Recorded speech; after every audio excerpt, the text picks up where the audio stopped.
Hi, this is Sai Saushati and I'm a legal intern at Lex & Company. So today I'm going to talk about the concept of negligence.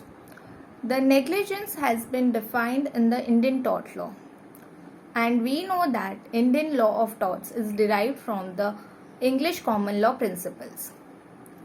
So what is negligence? Negligence means the absence of duty of care that one owes to another person.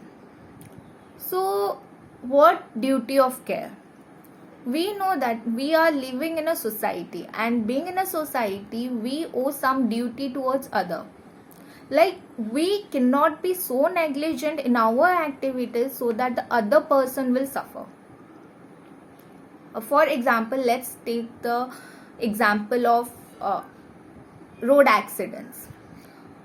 In a crowded place, we are advised to go or move in a certain speed limits with our vehicles.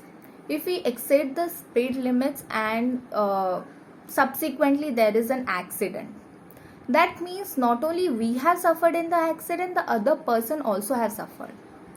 So if we know that going in a certain limit will prevent us from an accident that can be seen forward, then we should drive in a certain speed limit. So over there your duty is there that you will drive in a certain speed limit, and if you don't, and that will cause for negligence. Moving in a crowded road, you always owe a duty to other person, that not only that person's safety matters, your safety also matters. So over here you owe a duty of care to the other person who are also moving on a road. So when we travel, we always see that we are also safe and other person are also safe. So negligence means the act of carelessness.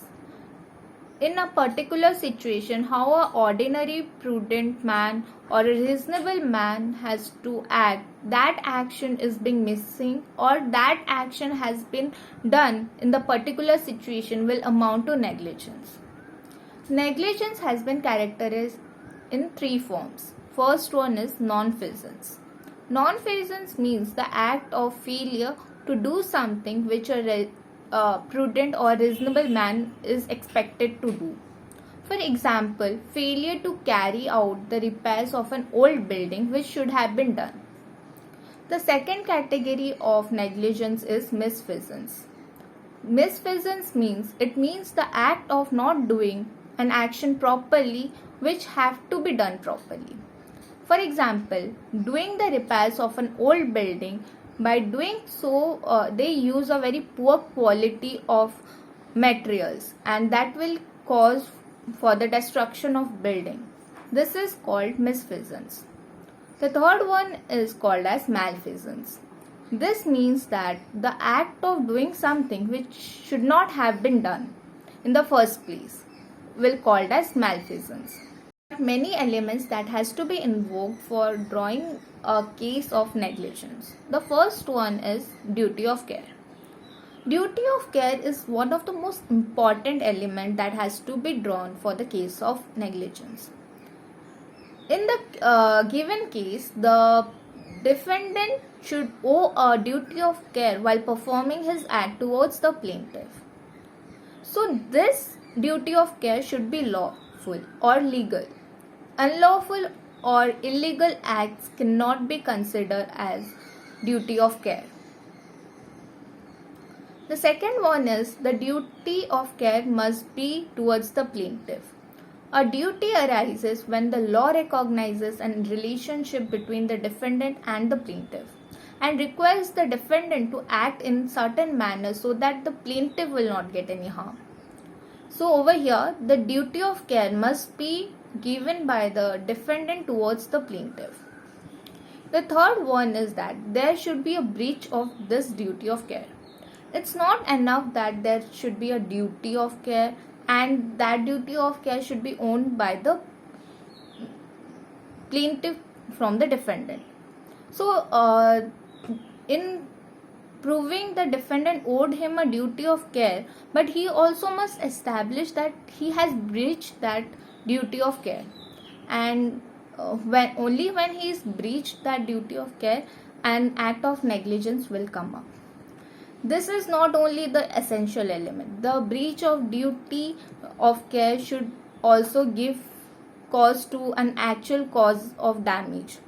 In this scenario, the plaintiff who is suing the defendant for negligence has the liability to prove that the defendant violation of duty of care was the actual cause of damages that has incurred to him.